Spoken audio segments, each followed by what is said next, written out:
Good morning, everybody. Welcome to the North Dallas Plano Career Focus Group. We're very glad you're with us today. It's September 3rd, 2021. Our agenda today, we'll start out with success stories. I know of one landing that I was told about this week. Hopefully there's some more. Then we'll have everybody put their 30-second introductions into the chat box. We'll then go to our committee reports. We'll hear about workshop, job fairs, interview success workshop, the career tip of the week. And then we'll have our main event, which today happens to be open forum. If you do not have your full name in the participant box, we ask that you please go edit your name so we can see your full first and last name. And to do that, just hover over the microphone camera and you should have an option for rename. And you can then, the little box open up, rename yourself, and then click the little box right below it that says, remember my name for future meetings. That way, every time you log in, you should be able to have your full name there. And it's just a better way for networking possibilities. For those, if you have questions throughout the presentation today, I mean, we're going to do open forum, so you'll be able to unmute your mic, but if you'd like to just enter your questions, you're welcome to open the chat box, put your questions there. For those watching on Facebook right now, you're welcome just to enter your questions into the comment field. I'm monitoring that feed. Please note this event is currently being recorded and is currently live on Facebook. The recording will be on the Career DFW Facebook page and the Career USA YouTube channel for others to view in the future. By participating in this event, and if you have your microphone or camera on, you give consent for your name and picture to appear. Please note that any comments you put in the Zoom chat window and your personal 30-second introductions will not appear in the recording feed. Well, good morning, everybody. My name is Jeff Morris. Back in 2007, I started facilitating and leading the North Dallas Plano Career Focus Group. The group's been around since the late 1990s. I took it over when the prior gentleman landed a job, and there's been several leaders over the years who've been running the group. I've just been doing it since 2007. In 2008, I saw there was a need, so I created a website called careerdfw.org. to help those who are unemployed in the Dallas-Fort Worth area, try to put everything they need to know about their job search in one place. In 2012, I started a second website, careerusa.org, to help people outside the Dallas-Fort Worth area. I have written a book called What I've Learned About Your Job Search that you may not know. It is available on Amazon. And since 2017, I've been a member of the practice interview team, and you'll hear more about that in just a few minutes. Well, we like to start the meeting off with success stories. I was told about one landing, and I don't know, is Patty with us? I don't see her on the list today, but Patty Dunn has landed. She says she starts a new position as a benefit analyst with Omni Hotels and Resorts starting next Tuesday. Thanks for all you do to help job seekers in transition. Have a good week. Patty makes our 82nd landing out of this group. Do we have anybody else? Any other landings? Please unmute your mic and let us know the good news. Going once, going twice? All right, I guess not. Okay, what we'd like everybody to do now is please open up the chat window. Please put in your 30-second introductions. We'd like you to put in your name, comma, phone number, comma, email address, comma, position you're looking for, comma, 2 or 3 target companies, and then hit the return key. I will publicize all this information this afternoon. I'll put it out in an email. Please check it when you have some time over the weekend and see who you can help today. Look down that list of target companies that other people have, and maybe you've got a contact that you can reach out to somebody. By putting in your phone and email address, you make it easy for the other person to be able to reach back out to you. So if you will please do that right now, we will put 30 seconds on the clock.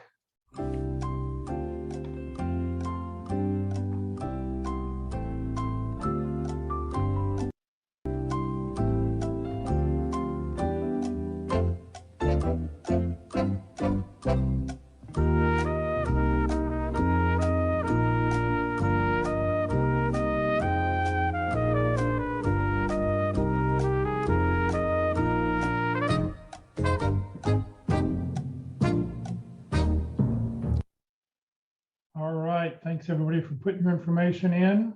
Marcia, I hope you give us a bit more information than just your name. Tell us a little bit more. All right, y'all can continue to do that while we will move on here. So coming up now, job, career fairs, training and workshops. Good morning, Eldon. Good morning, Jeff. Good morning, everybody. Happy Friday. As Jeff said, I am Eldon Zarinsky, and I'm here to bring you career and job fairs and special workshops or events. The information I'm about to present to you comes from the website Career DFW calendar tab, which you see up on your screen right now. I do go over these items fairly quickly, so if you hear something that piques your interest, I urge you to go to the calendar, click on the right tab, find the item, click on it, and you will generally find more information about that item, including links to register and or otherwise participate. All right, having said that, this week's career and job fairs. We have a United Electronic Recycling event to start out with. That'll be Saturday, September 4th from 9 a.m. to noon. If you have any electronic items you need to recycle, I urge you to participate in this event.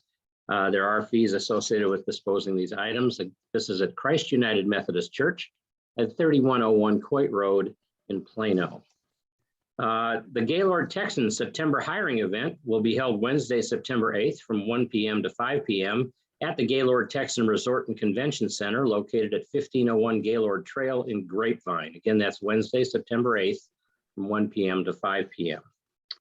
There'll be another United Electronic Recycling event on Saturday, September 11th from 9 a.m. to 11 a.m. at St. Andrew's United Methodist Church, and that's at 5801 West Plano Parkway in Plano.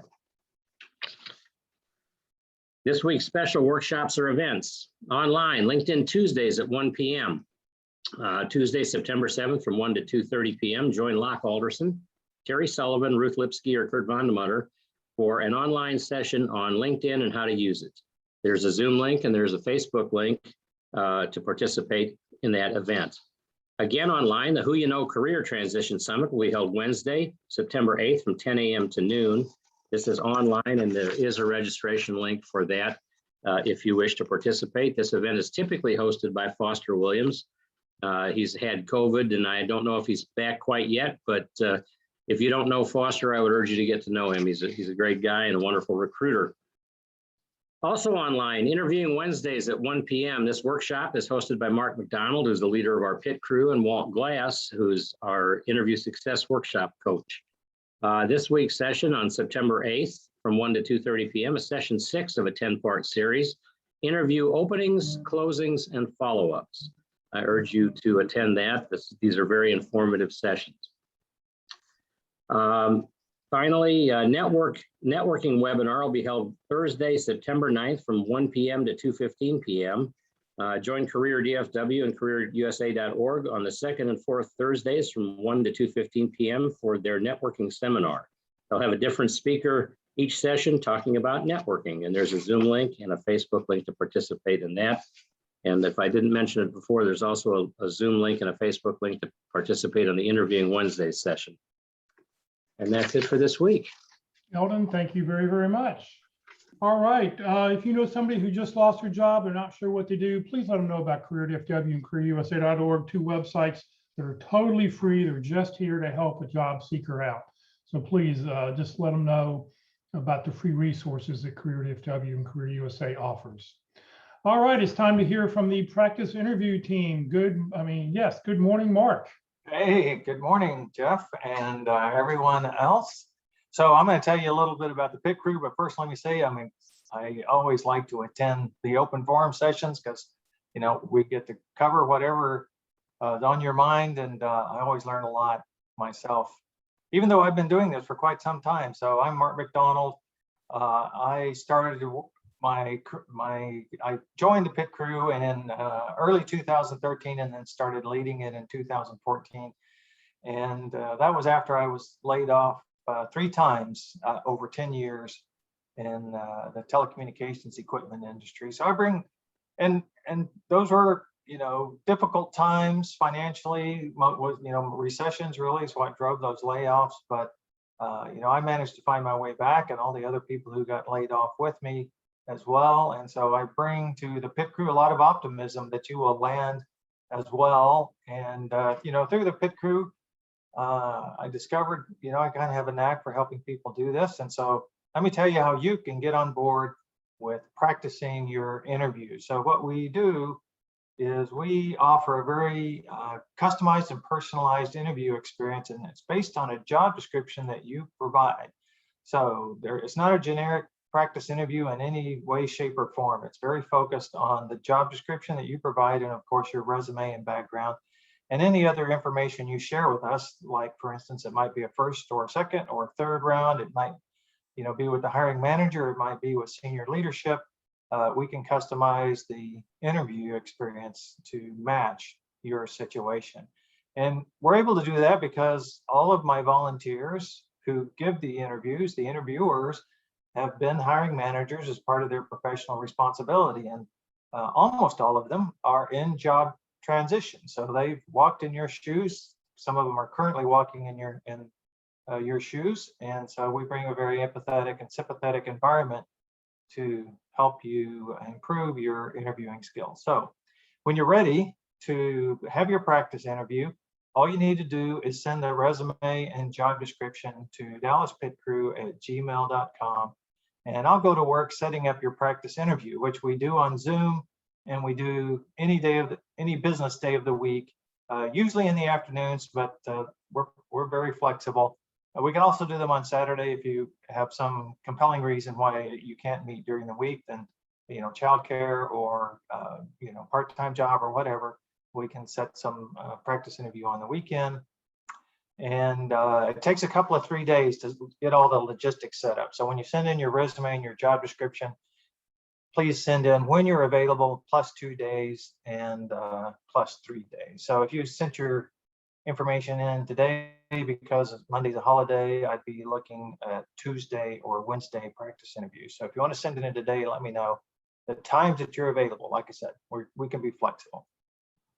So practice early and practice often. One more thing I wanted to mention before I move on to the next slide is you do not have to have a position in hand to practice. You just find a job description that looks good to you. Maybe it's your dream job description, and send that in, and we'll give you a chance to practice convincing a group of hiring managers that you are the right person for that job. And so you can practice even before you have an opportunity in hand. And then this first round, second round, third round, there's really no limit to how much you want to practice until you reach that point where you feel confident that you can handle any interview situation. Okay, what's next?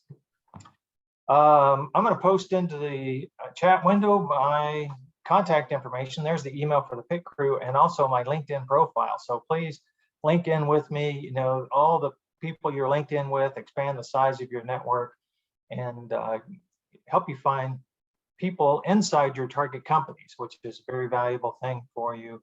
Once you've determined your target companies, then you have to start building some contacts inside. And so join my network. Just send me a in message, LinkedIn message that says we met on the North Dallas Career Focus Group. That's all I need, and I'll add you to my network.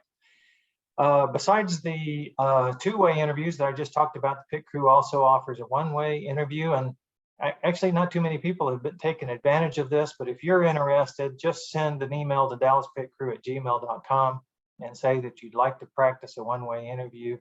And the PIT crew offering is just that. It's just 4 questions, which I give you in advance, and then you get a chance to interact with a one-way interview tool. Easy Hire is the name of the tool, very similar to HireVue, which I've heard, I think is the most popular one that I've heard that people are using.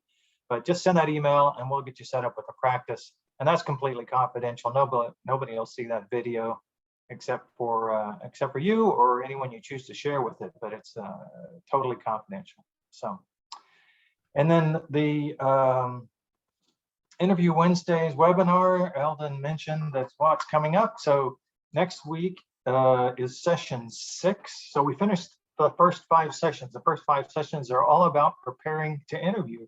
And now we start the second group of 5, which is effective interviewing. And the very first one for next week is openings and closings and follow-up after the interview. So that's going to be a great session, and you want to take a look at that. Now, there's 10 sessions in the whole series, and Jeff keeps them on his Career USA YouTube channel. So if you want to go and look at any of the sessions in any order you choose, they're all available on the Career USA YouTube channel. And Jeff will mention how you find that at the end of the meeting. But after Next week, interview openings and closings. We'll have a session on discussing compensation and answering the question, why did you leave your last job? So that's the next two sessions coming up. And I encourage you to spend some time with those. They can really help you out. Mark, thank you very, very much. Good morning, Walt. Well, good morning, everyone. My voice is still a little raspy here, but I'm feeling pretty good. So what in the heck is the Interview Success Workshop, and why is it different than the PIT crew? Well, first of all, you really ought to take advantage of the PIT crew, the practice interview team. When I looked back in 2000 after working 25 years and looking for a job and sat in front of a hiring manager that said, well, Walter, what can you do for me? And I had no clue as how to answer that question. I started doing a deep dive into interviewing. And I came up with this idea of what are really the fundamentals and how do we really prepare for an interview? So I offer a workshop that helps you understand three things. One is how to sell three things: the I am, I do, I help. I added the I help side just because of that question. I was ready to talk about I am. I could talk a lot about what I've done and what I can do as far as actions and activities, but I had no idea how to answer how I could really help. So I came up with this model of the I am, I do, I help, and how to sell those things in an interview, which is a selling situation. So I offer that to you. It's free of charge. Look me up on LinkedIn to get some information about it. It's very informal. You don't have to have a lot of stress while we're learning. We can just try to improve ourselves. So my recommendation to you is to send me an email to that Yahoo email address. I'll give you some dates. I generally hold it on Tuesdays and then other times as scheduled as demand needed. So come on down, sign up. I'll give you some dates of availability. Only do 2 people at a time. You interview each other. I take notes. You get a video of your interview. You get a handout and an hour-long video that goes over everything in the handout that recaptures everything that we talk about. So we're learning these fundamentals. The last thing it teaches is differentiation. We really need to differentiate ourselves positively from other candidates. And so how do we do that? Just exactly what it is that we do. How do we build that rapport? How do we make that connection? So it all comes down to lots of different small things you can do that add up to some really big, tremendous difference in that interview. So I'll be glad to have you sign up. Come on down anytime. I call it learning without squirming. For the workshop, does preparation matter? Not really. That's what comes after. All that's required is a resume and job description. The workshop provides the winning prescription.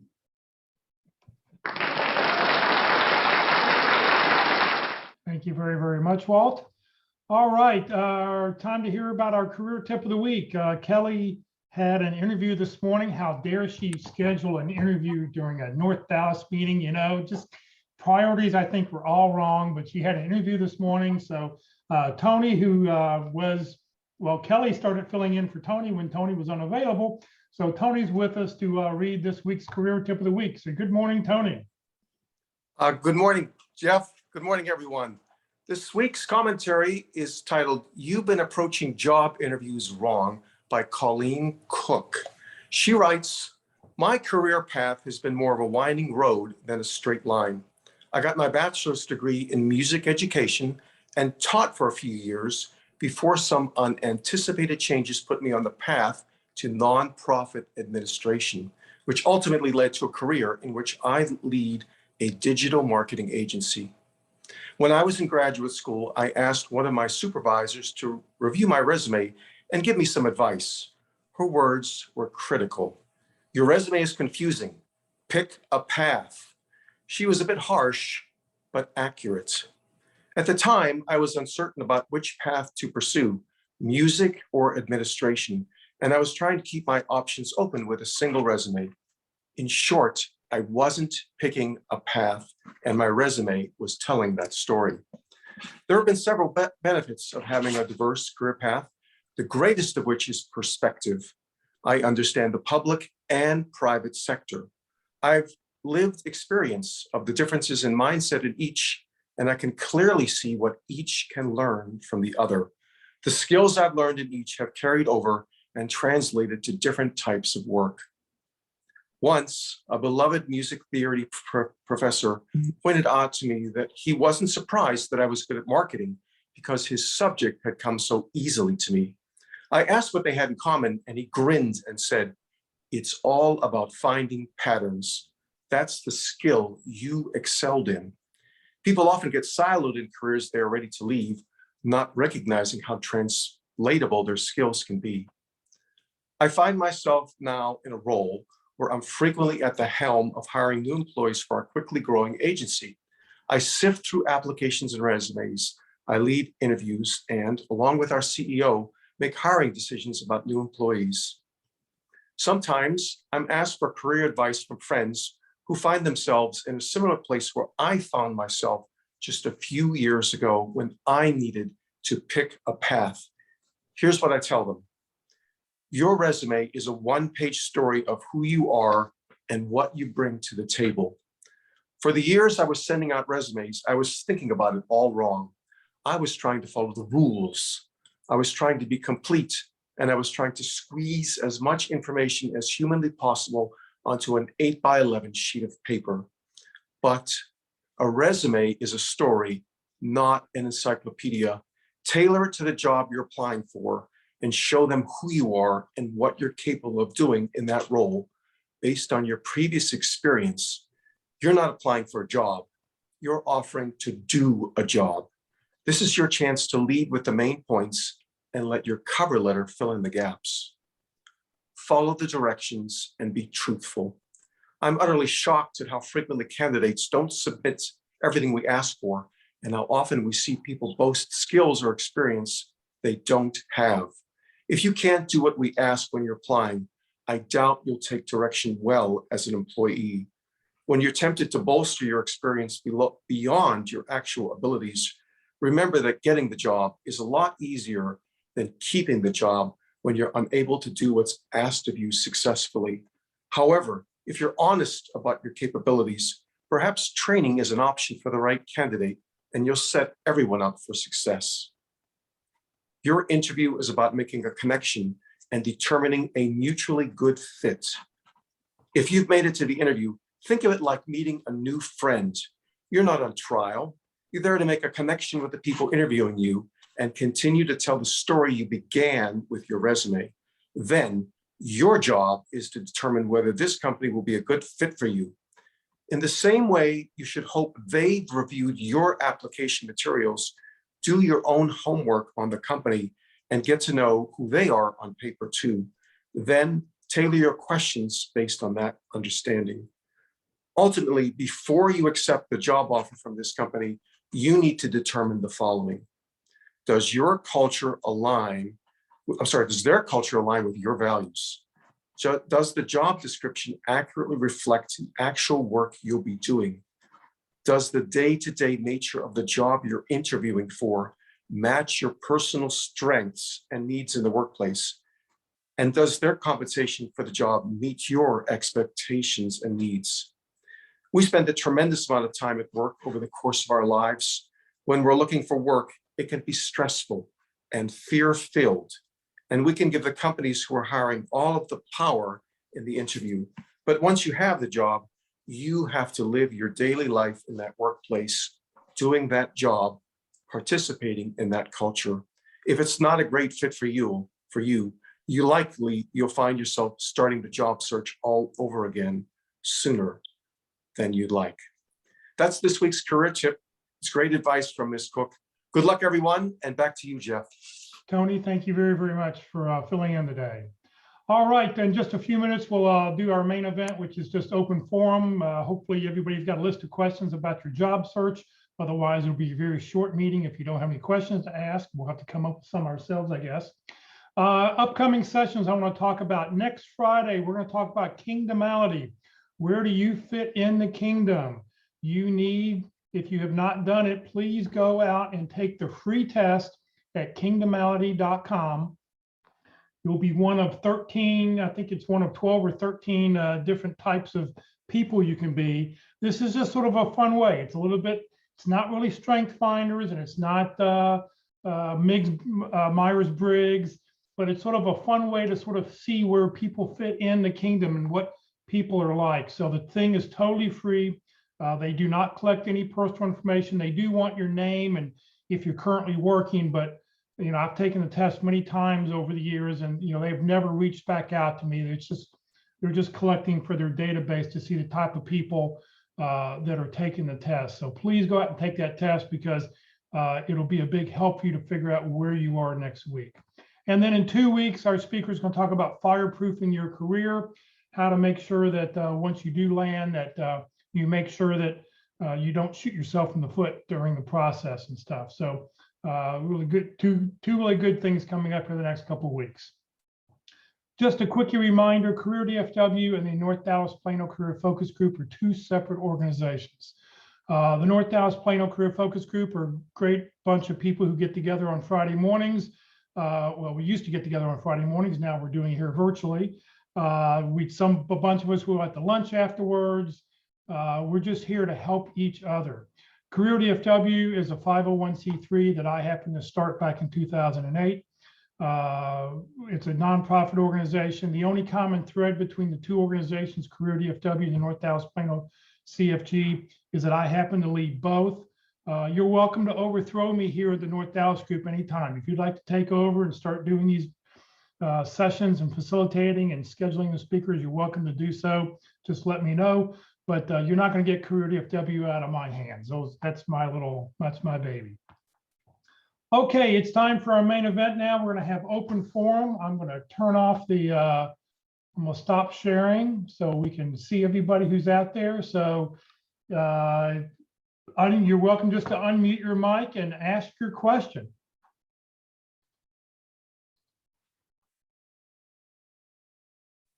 Well, I have a question about the accessing previous information. I think you've covered this before. I know you've covered it before. And I think you said to go to YouTube and search on North Dallas Plano group. Is that correct? Well, you want to see prior sessions that we've done here? Yes. The easiest way to do it is to go to the it's the Career USA YouTube channel. So in fact, here, I'll call it up so you can see it here. Screen share. So if you go to the Career USA YouTube channel, which you see right here, click on that green arrow, which says playlist, click right here, and then up will come the different playlists that have been put together. Resumes, interviewing, LinkedIn, North Dallas. There's one for networking. It's just off the screen here. Don't click on the video, but you want to click down below here where it says view full playlist. And when you do that, up will pop a list of all the different topics that we've done so far. And this has been since last March when we started doing the North Dallas group. So it's been a year and a couple months. And you can just scan down the list. If the most current one's not on top, click here on sort. And as you go down, you'll be able to find the title of what we talked about each time and go back and watch any of them. The presentations are all about 30 minutes in because they start around 10 o'clock. So you can go back and watch it. So can you sort by, say, information interviews if you wanted to find out information about that? If you just want to see interviewing and just talk about it, informational interviewing, there is a topic here. I know on the North Dallas group that Walt has done information interviewing. You can just scan down the list and find where he talked about informational interviewing. It's also in the interviewing session. So it's one of the sessions that they talk about. You can go back and watch it there also. So just to make sure I understand, you have playlists, the arrow, green arrow, then you have this search magnifier on the right. So would you click on the search magnifier and write in information interviewing? Well, there's no search magnifier. That's not a search. That's not a search thing. There's no search tool on here as far as, I mean, YouTube may have a way to search the playlist. I'm not familiar with it, but what I just recommend people do is find whichever topic you want, then click on the view full playlist, and then up will come a list, and then you can just scan down and find, and you can just scroll down and find the title that you're looking for. Okay, thank you. That's the easiest way to do that. Okay, what else can we ask for somebody?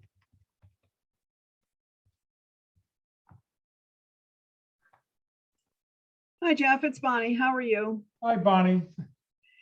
So I still have, because I've heard it directed both ways. I know Tony was saying the other day that you should put all of the jobs that you've had in sequence so you're not leaving a blank spot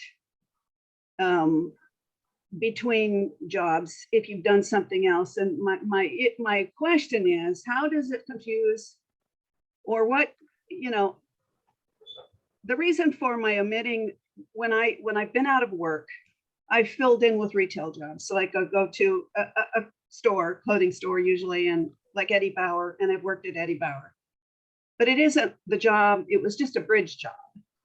What is it actually saying to people looking at my resume when they see whenever there's been another reorg and I've lost a job and I'm filling in with these retail jobs, even though, yes, it fills in the date space, but it isn't connected to the actual career that I'm trying to pursue? Does that seem like a reasonable question to you? Yeah. I mean, I say include it, and here's why. Because a recruiter is going to, as Tony Bashir talked about yesterday, a recruiter is going to spend 8 to 10 seconds and they're going to scan the resume. Oh, excuse me. They want to know what you did, when you did it.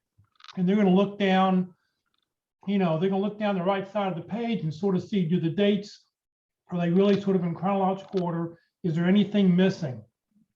If I was looking at somebody's resume, I would like to see that, okay, well, they weren't working for a year, but they filled in with a job doing something. So at least it tells me that you just didn't sit around the house and collect unemployment. You were out doing something and working at a job. So I think that shows somebody that you have that drive, if you're just not willing to sit there and do anything. So that's why I would list it. You just don't have to really list any bullet points. You could just list, you just list just list the job title, the date, and you move on. You don't put any bullet points underneath it. So when recruiters see a gap in employment, they're going to question that. Well, what were you doing during that time?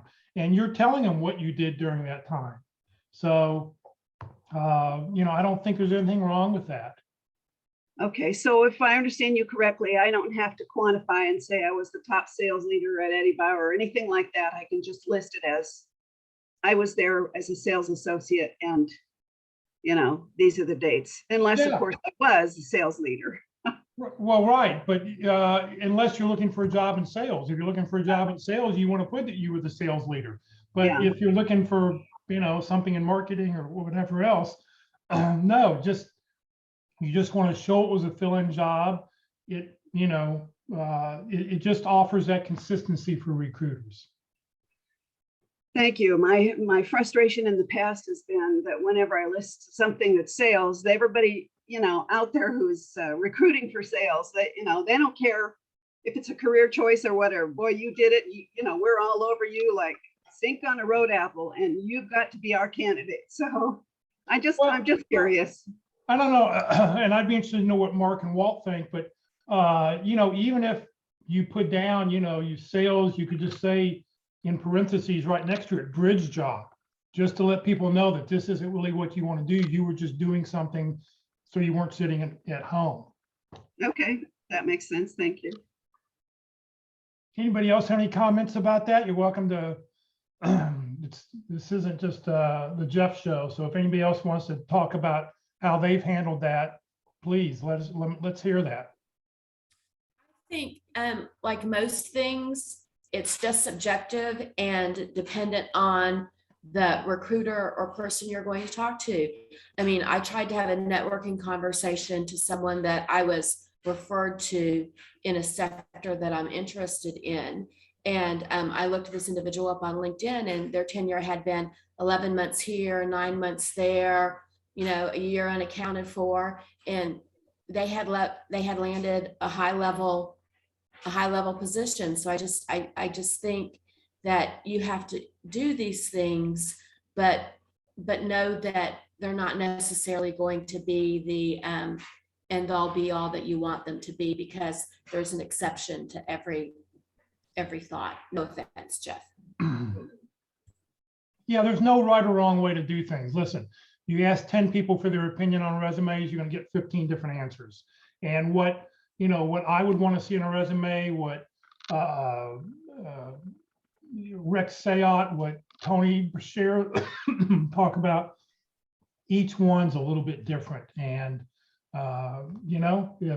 if you're dealing with a recruiting firm, hopefully they'll guide you and help you and tell you, here's what we're looking for. I'll give 2 cents.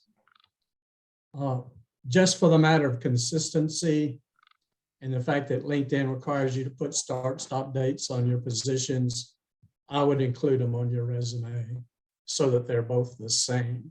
And if there's anything in a bullet point that you can put that's relevant to the job with some sort of achievement or some sort of measurement of how you've helped in that particular role, add that particular bullet. So you now have consistency between LinkedIn and your resume, which can, if it's inconsistent, also causes a problem. So I vote to put it on. Thank you, Walt. Would you, Jeff? You're welcome. And I think on LinkedIn, yeah, I would put, if you were the top salesperson while you're working at Eddie Bauer, I would bring, I would list that as a bullet point. It's just not necessary in your resume because, as Tony said yesterday, your resume is only there to get you a phone call. A resume does not get you a job. It only gets you a phone call. And that's what you want, to get those phone calls so you can then sell yourself into the job. Thank you. Kevin, you have a question?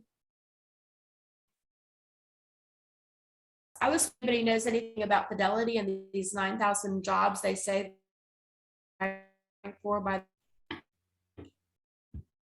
Deborah, say your question again.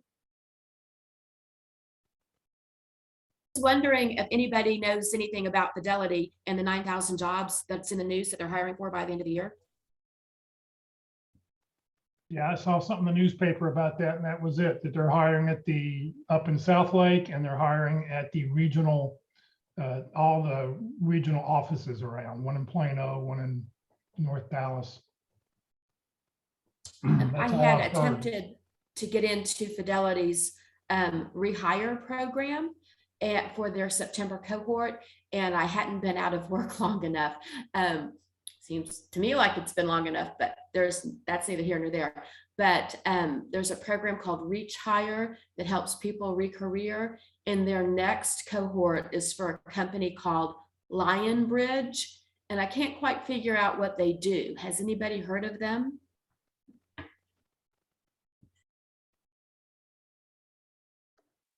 Anyone know about Lionbridge? And yes, I've looked them up and I've researched them.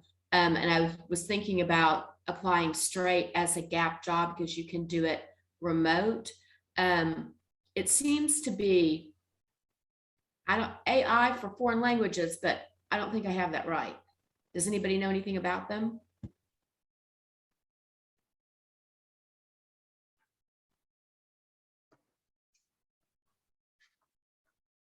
Well, it doesn't look like that.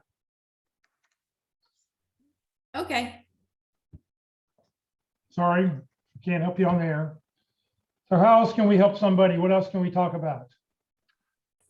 Kevin, I have a question about part-time work, flex jobs, and I did do some initial work on that, looking at it. And I know the first one I hit was they wanted a monthly fee or a quarterly fee and so forth. And I was wondering if does anyone have any assessment of these flex job sites or part-time job sites or even full-time flex job sites? Any information or any recommendations? I would prefer a free site, but if anyone has any experience or knowledge of it, appreciate it. Has anybody dealt with any of those?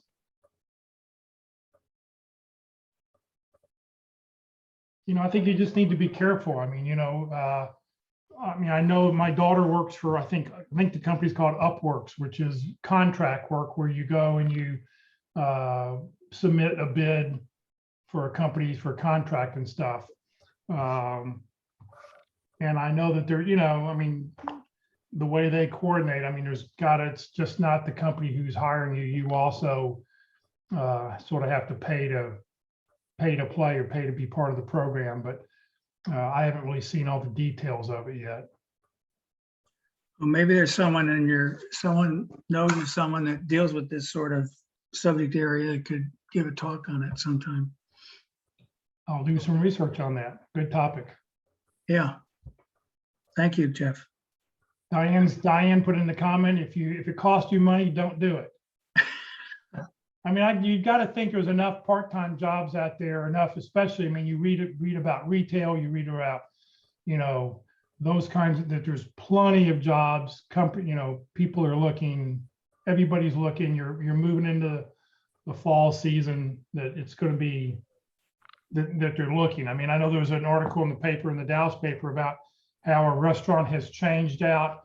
They have 2 less employees because they couldn't find people, but they have 2 robots that takes the food out to the table. So, and the robot actually talks with the people, and they'll, you can communicate with the robot and have a little conversation. So very interesting, interesting topic here. Do they know much about Shakespeare? I don't know. I guess you could go ask them to go to the restaurant and ask the question and see what the robot knows. Okay. What else can we ask? What else can we answer for somebody? I would like to just ask for a comment. This is Liz London. I filled out an application to a hospital, and the next day I received something from this Thomas and Company, and supposedly they represent organizations for unemployment and compliance. But on this, they wanted me to do this survey, and on the survey they had a DOB, which is date of birth. Now that's a no-no. I know that's an illegal question, and so in turn I said, isn't that illegal to ask me that? What does anybody have to say about that? Anything? Well, I don't know if it's illegal or not, but I wouldn't want to deal with them because I think that's such a age discrimination that it's a filtering out, people. That's what I thought too. Okay, thank you, Kevin. I might approach it a little differently. Instead of saying and tell them that it's illegal, saying, can you tell me the reason you need my date of birth? And ask it a little more gently instead of getting after them for doing something illegal, because that kind of turns them off. Thank you, Walt. I mean, you also have to think about, it's also a way, if it's a interviewing process, or if it's part of their, collecting data, how are they going to know, candidate A versus candidate B? If you both happen to have the same name, you have to have a differentiator. I mean, that's why whenever you go to the pharmacy, they ask for your name, and they also want to know your date of birth. I mean, I happen to know there's 11 or 12 Jeff Morrises in the DFW area. One of us happens to run an oil company. So how are you going to know which Jeff Morris it happens to be in your if you're keeping a database? You just can't use somebody's name on a database. So something else, and you don't have to give them your real birthday. I mean, whenever computers ask for my birthday, it's always January 1st, 1960, 1970, whatever I feel like putting in. I don't tell them my real birthday, but I keep track of it, so I know that in the future, if I need to go back and ask something, I can. And it's not like those are, it's not like I'm filling out an application. If I was filling an application, that would be different. That's true. Thank you. A different way of looking at it. Thank you. This is Bill. I have a question stemming off of Bonnie's earlier question about filling in, bridging gaps on resumes. Does that pretty much apply to LinkedIn profiles also, I imagine? I would,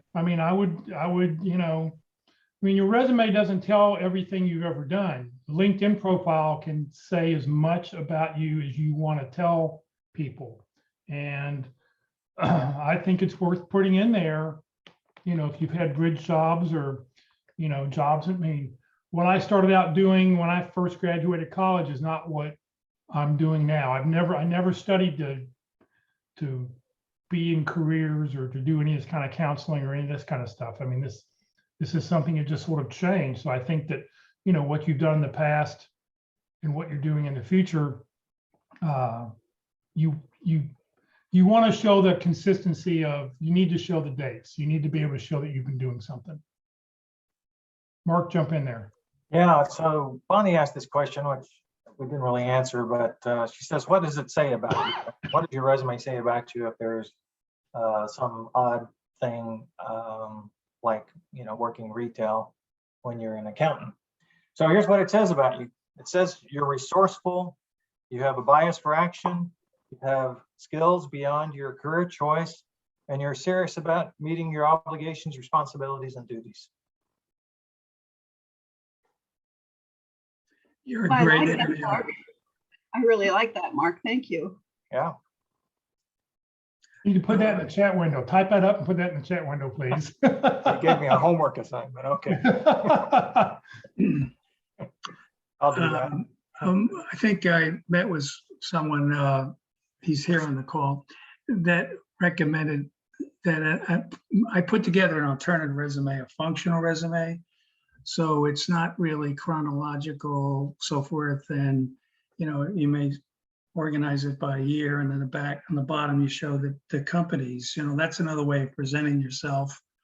In my case, because not really, I've jumped around the companies, but I believe that, you only want to put things on a resume that they care about, in your jobs that relate to the job they're asking you to do.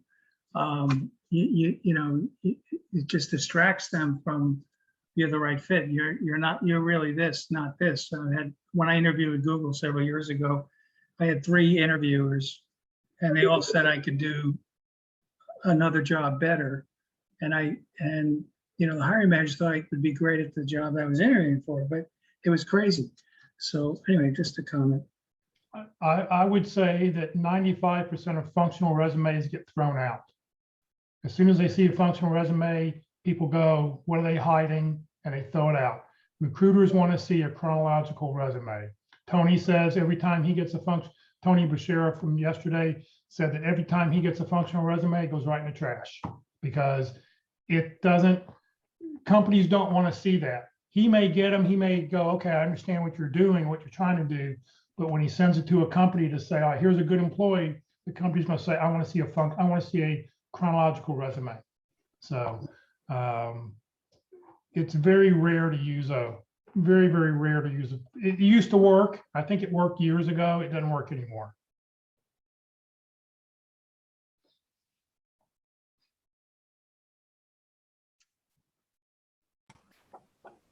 I have another question about bridging the gap then. What if you were taking classes or things? I mean, typically that goes toward the end if you want to include that of a resume. But chronologically, you're filling in a gap, maybe more immediate, so it throws people off. If they're looking chronologically, it looks like you're not doing anything in a certain time period. And they have to wait until they get to the end if one chooses to include that you were taking some courses online, or like, especially during the pandemic. I don't think that, if you haven't been employed in 2021 and you haven't been, you worked for only a few months in 2020, I don't think anybody's going to have an issue with that, because everybody knows what happened. It's in the news every day. We all know it's ongoing. We all know it's still happening. So we know the companies laid off thousands and thousands of qualified employees. They did it just to survive. And, being unemployed for the last year and a half, I don't think it's going to be a big issue. I think that if you're still unemployed come 2022, then yes, I would go enlist you know, I mean, even if you just list, you were a student. And, you know, that's your job title. You're a student. You did that in 2020, 2021. And, you know, you could just list bullet points here that, you know, I took the following classes, or I re-enrolled back at, you know, UTD or UT Arlington, whatever. You know, you just show that that's what you've done. I think that would be okay. That's a good point. Thank you. Anybody Well, else is welcome to jump in and offer comments. You know. Yeah, on the subject of learning, classes, retraining, does anything, there are 3 things right now that I'm looking at. The Google certificate program, then Amazon has a retraining program, and Salesforce. Has anybody done any of those certificate programs? Do they know anything about them? I know there's a person who did the Salesforce training class. It's offered through, I think, was it American Women Technology or something? I forget the name of the group here. And she took the class not because it has anything to do with what her career was in, but she took it just to tell people that she was doing something. And, you know, it's actually being offered by Salesforce. So, you know, she said it was good. I think her final test is coming up here in the next week or 2.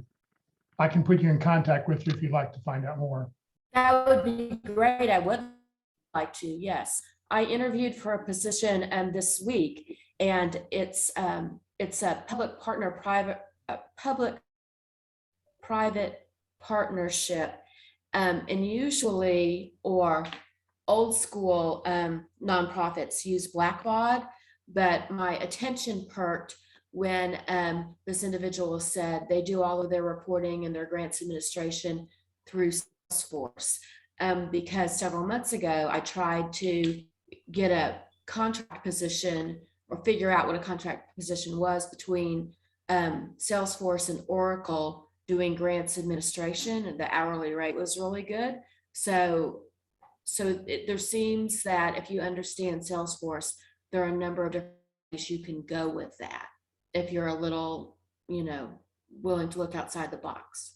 Yeah, if you send me an email, I'll reach out. I'll give you her contact information.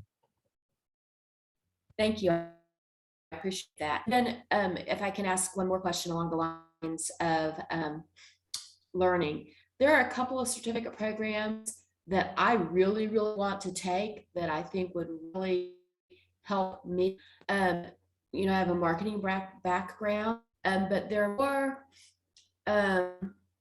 maybe esoteric from organizations that people may not have heard of. Like maybe people have heard of IDEO, I don't know, but they're like, IDEO has certificate programs. Blue Ocean Strategy, a business book, has a certificate program. There's a really well-known international marketing professor that has a certificate program. Is there harm? And you have to pay for all these. These aren't full 1-hour seminars. Is there harm in putting those kind of things on your resume? Like I have my 2 SMU certificates and my UTD certificate along with my college degree, but where would you group them? I mean, I just don't know how you handle that.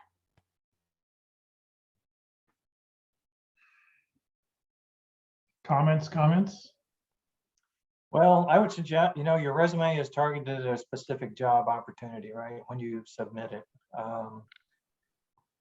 But so you want to put the ones that are going to be relevant for that. Now, if you're just posting it on, you know, a job board, here's what I would suggest. You put the ones that are going to bring value to what you're looking for. And then you might just have a statement about, you know, and others, okay? And Okay. you know, these are all my certificates and others. Now, when people interview you off that resume, they may be curious about what the others are, and then you can explain, you know, I'm a lifelong learner and I've had some time on my hands, and so I studied this, that, and the other thing, and you can tell them what they were about because they're not easily recognizable. And so, but you're only going to answer that question if they're curious. Okay, thank you. Yeah, I have a certificate in as a Six Sigma Green Belt, and it was a topic of every interview I ever went on, but no company I ever worked for could afford to have a Six Sigma Green Belt person working there. But it always it always came up. So it always was just an interesting, you know, they saw it and they asked about it. If they asked about it, you talked about it. If they don't ask about it, you know, you save the time for something more important. I have a response to Deborah's comment about taking courses and having to pay. During the pandemic, there are so many universities that have free online learning, and I'd taken some classes. Actually, I'd taken a class through MIT last year. This year, that is through edx.com. Coursera is another, coursera.com. I mean, there must be, I mean, all of the major universities have so many free programs. And if you want to get the certification, you can pay anywhere from $50 up to $200 or $500 to get that piece of paper. But if you don't feel like you need to get the certification, you can take a lot of these classes for free and learn the material. So That's a really good point, Bill. Thank you for reminding me of that, because I have bookmarked a class at a strategic thinking class at a university that I can take for free as opposed to paying for it. So thanks for that reminder. Yeah, there was this, whoever just talked, Coursera has a bunch of free courses. I know they have a cloud practitioner course for Amazon. It's kind of entry level, but it gives you an idea of what cloud is and so forth. But I've worked for some cloud companies and did cloud stuff, so I don't feel that's really that helpful.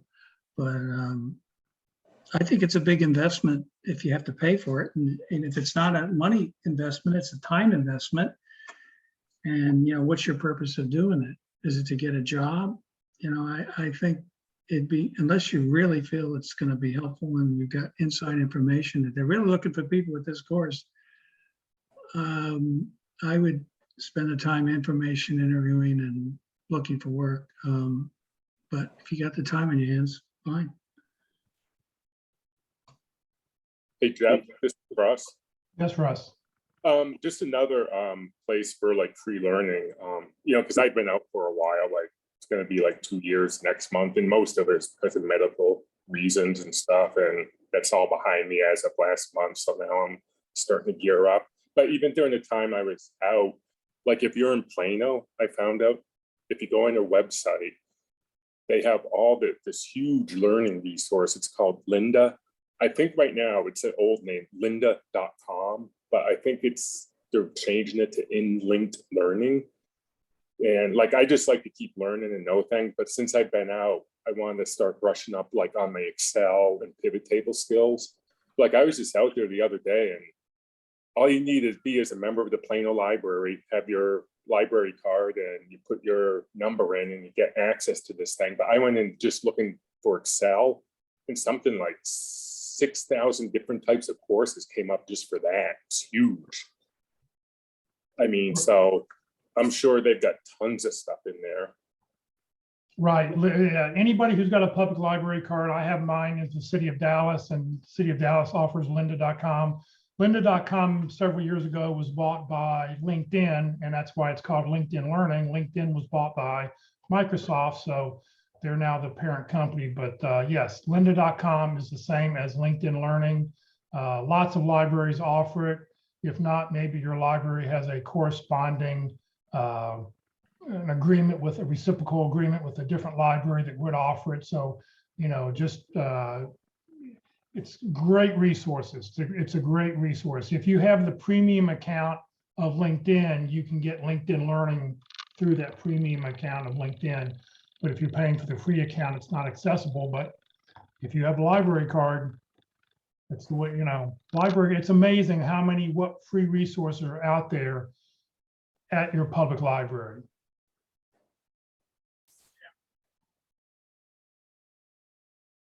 Thank you, Russ. Great to thank you for bringing that up. I think something else not to forget, or if you haven't, I mean, during the last 18 months during the pandemic, there are so many avenues and opportunities to learn online. Just like now, I'm not in Texas, and in our local networking group, Jeff reached out to them, and like I'm participating in this right now. I've participated in so many online opportunities. I mean, from Florida to England to across on the other side of the state, just all over. There are so many opportunities on subject matter that you might want to learn about, things that maybe not even necessarily related to work. Just, I mean, I participated in a investment club that they were meeting online. It was an hour drive. I wouldn't make that hour drive typically to join that group and discussions. So there's all sorts of opportunities right now. Yeah, it's a shame that Zoom doesn't offer that. There's not an option in Zoom to mark that your meeting is open to the public, and number two, to be put into some kind of public library or public calendar so that people could go and search, oh, I'm looking for this topic or that topic, and for those kinds of things to pop up. That would be a cool function for Zoom to allow to, just think of the number of sessions that are going on around the globe every day. Mm-hmm. But typically you can find that if you go to a website or just do a Google search, you can find these meetings that are and try to register and join in. And many times you can participate in those. If you don't check, you'll never know. Right. What part of the country are you in, Bill? Ohio. Ohio. Thanks for joining us this morning. Sure.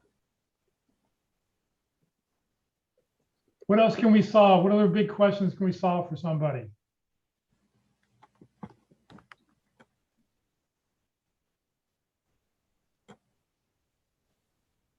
Are we done?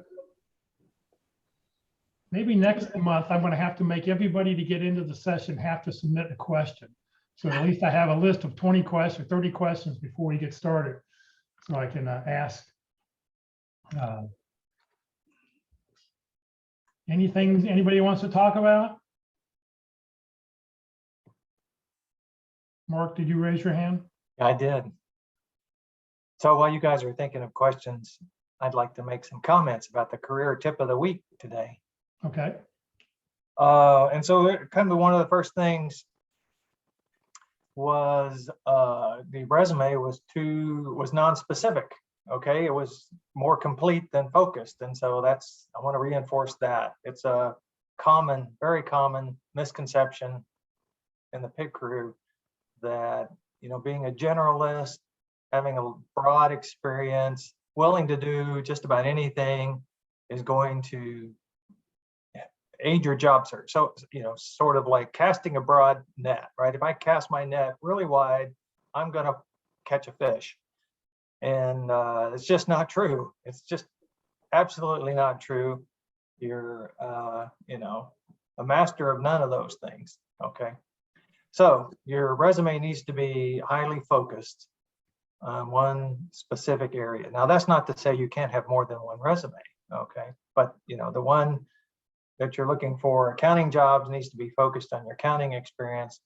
The one where you're looking at data analyst jobs needs to be focused on your data analyst experience. Okay, so just want to reinforce that. It needs to be focused. And then another point I made was, it needs to be truthful. And somebody, maybe lots of somebodies, are telling people to put the title of the job description as the title of your resume. Well, if you haven't had that title, then don't do that. I mean, that's not true. And it's right up there at the top. And so they start asking questions about when, you were the director of technology, and you never have been, so a big lie right at the top of your resume. Now that doesn't mean you may not modify the title slightly to use the words that they choose to use. They may call their salespeople customer support, customer success specialist. So if you've been a regional sales person, you may want to change that to customer success, regional customer success, but you're not changing the nature of your actual responsibilities by adjusting the name. So be truthful. And then interviewing is about making connections and determining a fit. And so there were several sub things to determining a fit. I think it's really important. And the number one thing to focus on when you're interviewing them is to ask them how you can help, how you can be of help, okay? Because the number one thing you want to figure out is where they need help, and then you can be more successful in telling them how your experience relates to where they need help. Now, there's other interesting things you may want to know about their culture and about how what they may be struggling with, but the number one thing on your list in the early interviews and all of the interviews is to discover where they need help, where that particular person you're talking to believes they need help, because it may be different depending on the different people you talk to. Of course, you want to ask the hiring manager, but you want to ask everybody else as well, what's their perspective on the most important priorities for this position. And so that's a big part of of interviewing them, okay? And as you progress through the steps, you may want to become more curious about their culture. But that's after you convince them you can help them, right? You can help them out, their culture, or their salary, or other things. So those are my comments. Well, and I think it's great. And that's why, so I'm showing you, to me, I love this very last paragraph here. I think this really sort of talks about,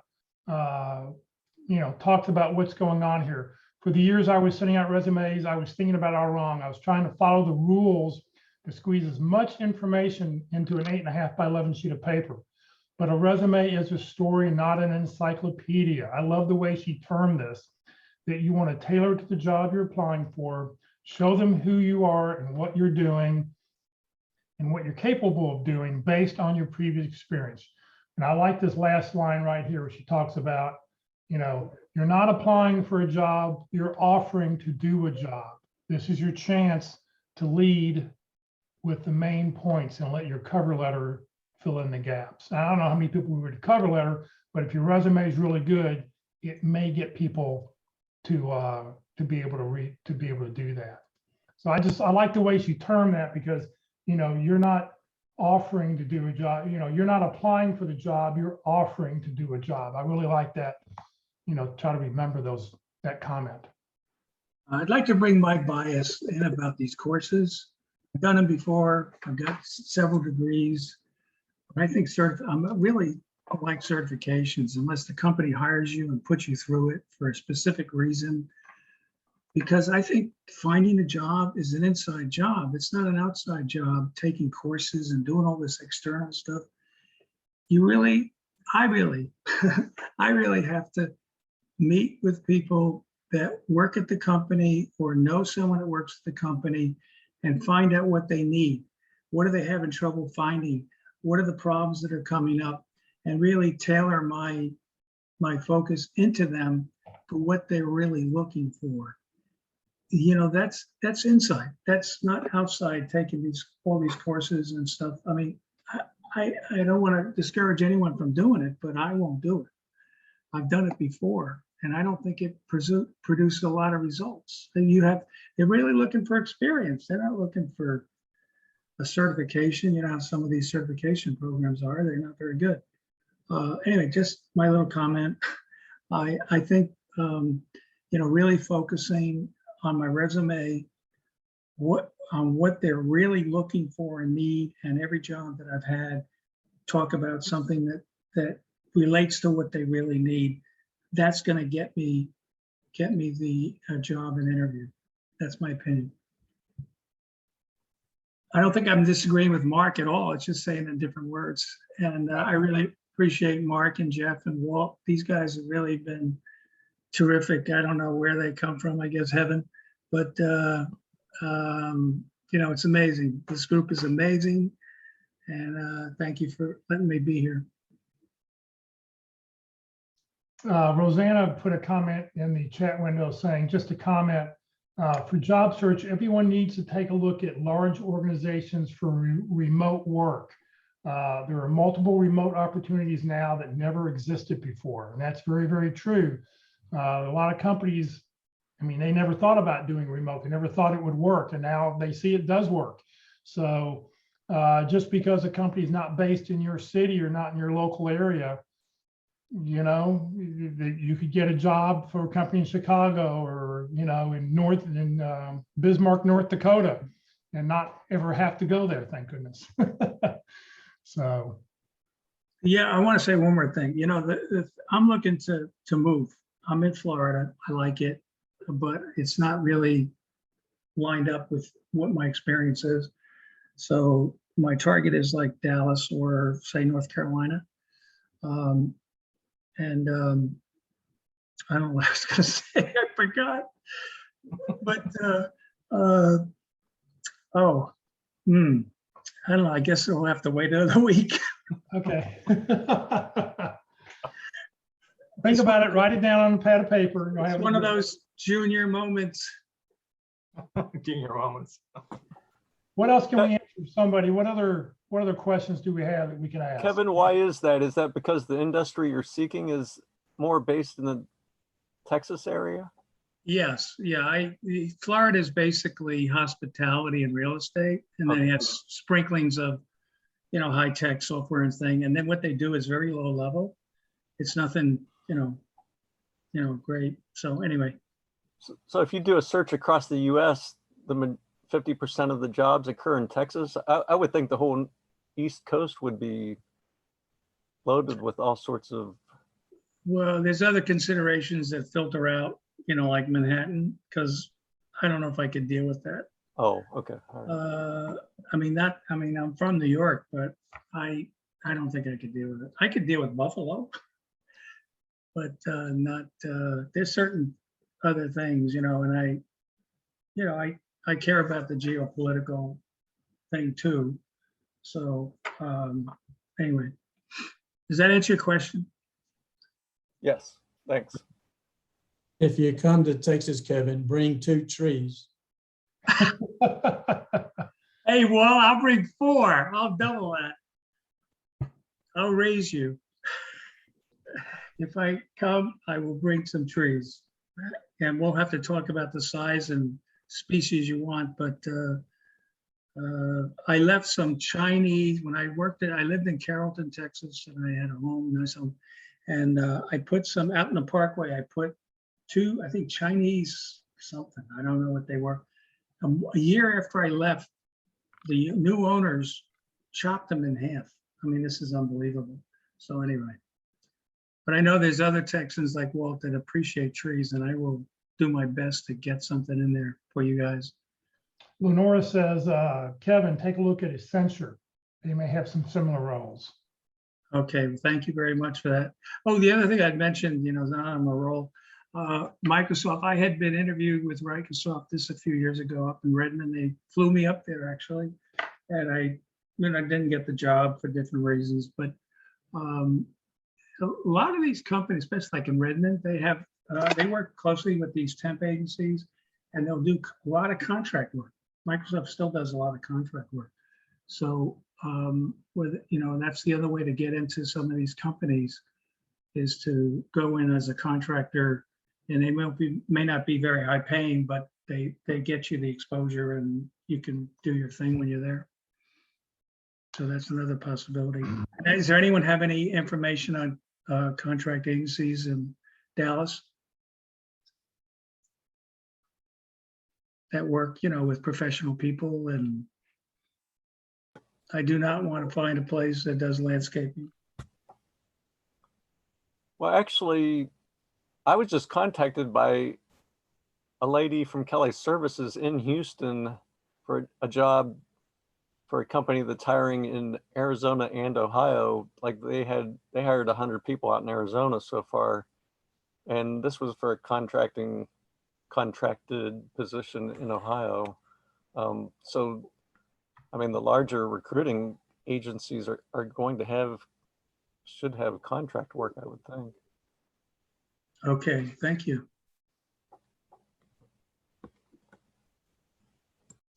Anything else we can answer for somebody? Anybody else have something you'd like to bring up? If not, we'll go back to Kevin. No, I'm only kidding. I've already got on my list 2 trees, so I don't want to explode this thing here.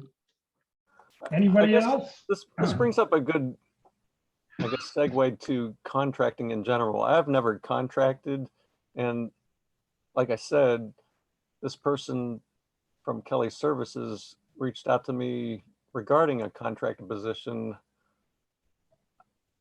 Does anyone have experience with? I'm sort of weighing whether that's the right opportunity or not, because they're saying this position would only be a 3 or 6 month contract, which is one of the shortest I've heard of. I don't think 3 or 6 months. Well, 3 months is not unheard of. 6 months probably is, because if you work more than 6 months in one day, then they have to consider you a full-time employee. So Oh, okay. that's why they put that 6-month limit on most contract positions.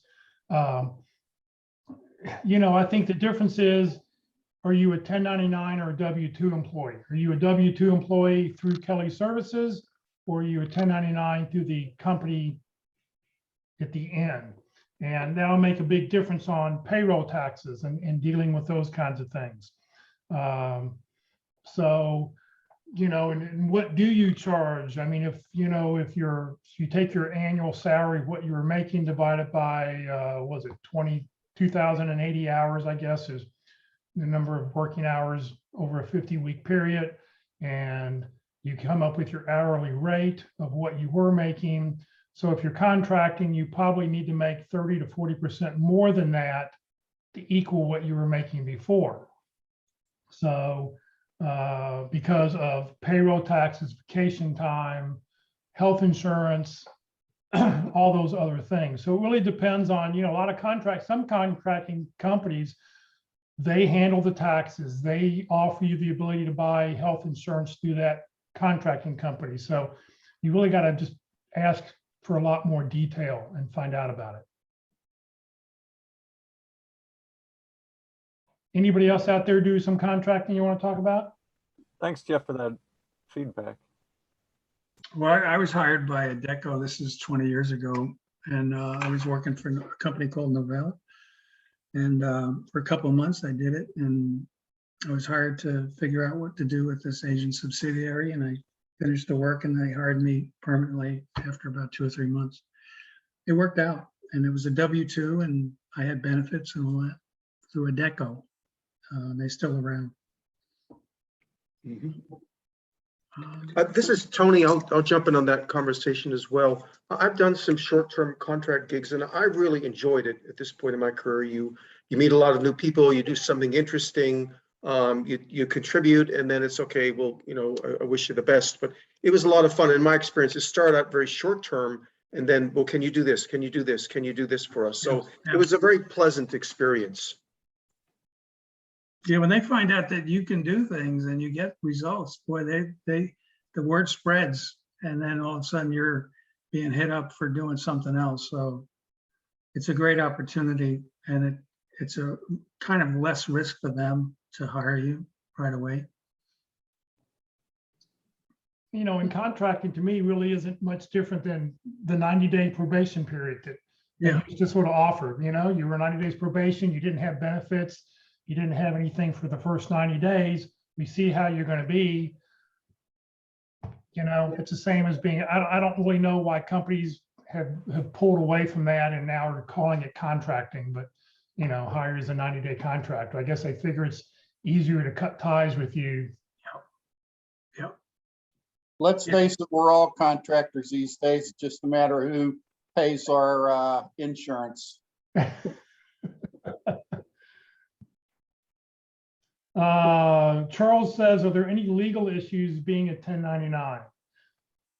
The big issue, I think the big issue about being a 1099 is you have to remember to pay your quarterly taxes. You have to pay both sides. It's an extra filing you have to do. If you handle your taxes you should be able to get help in doing it. It shouldn't be that hard, but if you've never done it before, I guess the first time you do it, you know, you just have to remember to put money away. I mean, you have to remember to have that money put away to handle that. Oh, Jeff, this is Jeff. I was thinking more in the terms of if there was some kind of performance issue of the product or something that they might want to come back on you and use your home as a remote work location, and they come after you legally and for money that you didn't meet schedule or something like that. I think that's why a lot of some contracting people go and form an LLC, so that you have set up, instead of you being hired, they hire Charles, CE LLC to do it, because CE LLC doesn't have really any resources, so that they did come back to you. But I think that's all got to be in the agreement. That has to be in the contracting agreement, and the details and the paperwork that they're going to send you beforehand and have somebody look at. Yeah, I hear that come up occasionally. If you go through a contracting firm to get the contract, most of the time they're going to put you on W-2.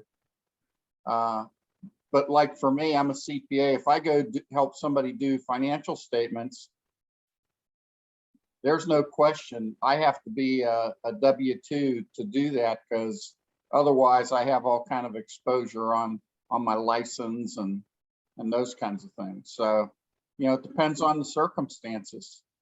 And sometimes you do need to consider getting some type of business protection insurance.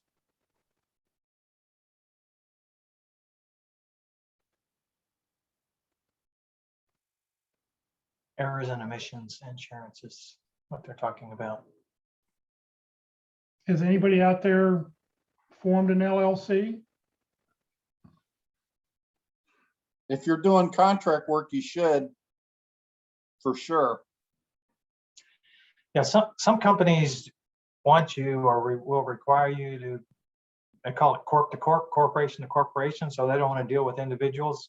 But an individual who's got an LLC is really a corporation.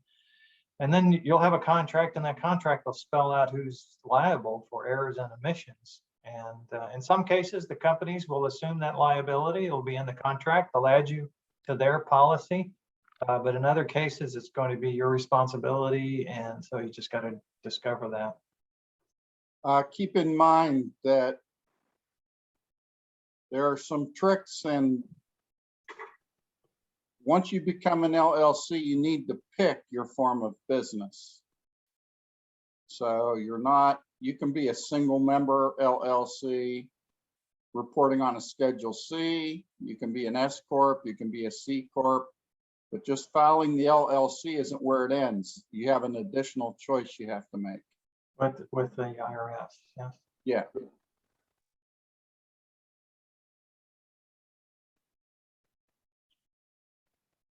Anything else we can answer for anybody?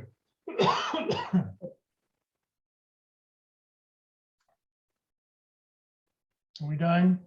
It's time to start the Labor Day weekend. All right, I guess it is. All right, let me just share a few more slides and we'll get out of here. Next Friday, our speaker is Pete Havel. He's a speaker trainer, consultant on workplace culture. We're going to talk about fireproofing your career. If you have not put your introductions into the Zoom chat window, if we don't know you're with us, please put your information in the chat window.